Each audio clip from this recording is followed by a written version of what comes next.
It's tucked away in a very secretive kind of place. And as has been the case for many centuries, only Muslims go there. You never know when you're going to die, so it sounds a bit morbid, but that's the reality of why I went when I did. It's the mass of people who move together, going to one goal, doing the same thing. Right? They are going for one target. You ask yourself why.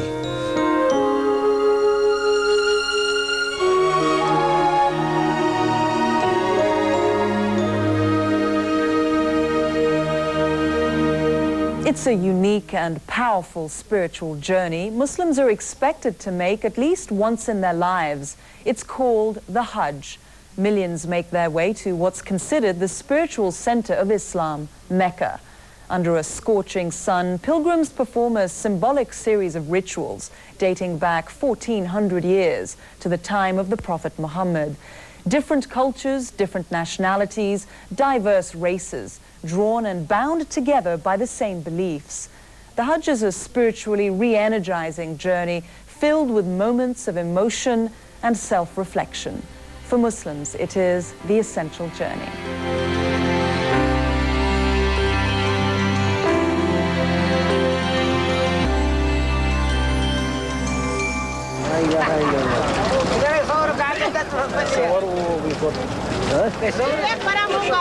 The Hajj is almost over.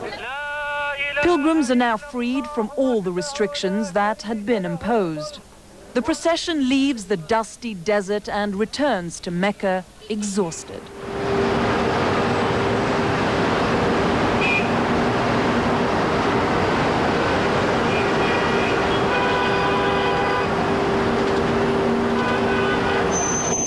It's a tiring business. It's not a relaxed journey, you know what I mean? You know, you don't get to sleep a lot. You're not used to mass transportation. You are not used to a lot of pollution. To tell you the truth, I was so tired. All I wanted to do was sleeping. That's what I wanted to do because I hadn't slept in 2 days. The pilgrims filter back into Mecca for the final phase of the Hajj, a final ritual. One last tawaf, 7 times around the Kaaba. The Hajj is over and a 3-day celebration begins called Eid.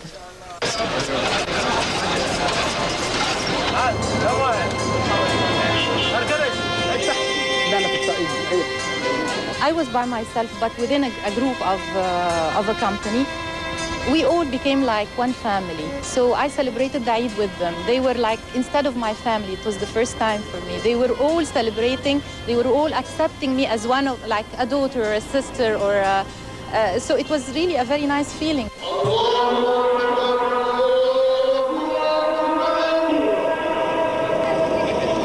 It hasn't changed as much as I wanted it to change. It's an internal thing. I'm ashamed to say it hasn't. I still have many faults, as I had before I left, but there's a big realization and a growing effort to overcome those individual personal faults. Well, actually, I cannot say that this has changed my life because before Al-Hajj, I wasn't like doing nothing, not praying. I was praying, I was fasting, I was doing all the 4 other pillars of Islam. So I was like completing them with Al-Hajj. And for me, at that time, I had been a Muslim for several years, but I didn't really have it all put together. It was only in the Hajj that I really got it, that I saw what a community orientation it has, what charity means to Muslims. I saw a lot of charity going down in very absolutely daily ways amongst pilgrims who were helping each other in very clear ways.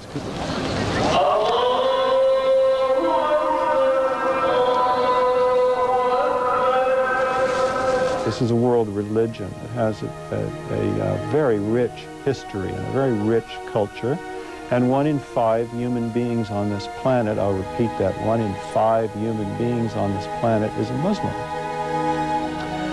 So it behooves us to know a little more about these people and about their culture and about their faith.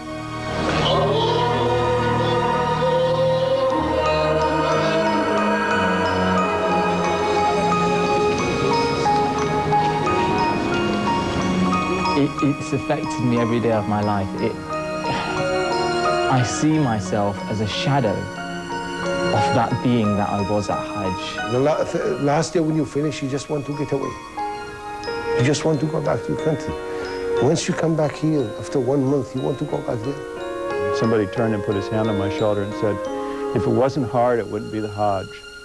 I will tell you something. My wish and my only wish, that I will die there and be buried there. The unity of the Muslim faith is reflected in the Hajj, but it's important to note that Islam itself is not monolithic. There are many diverse voices, just as there are in Judaism or in Christianity.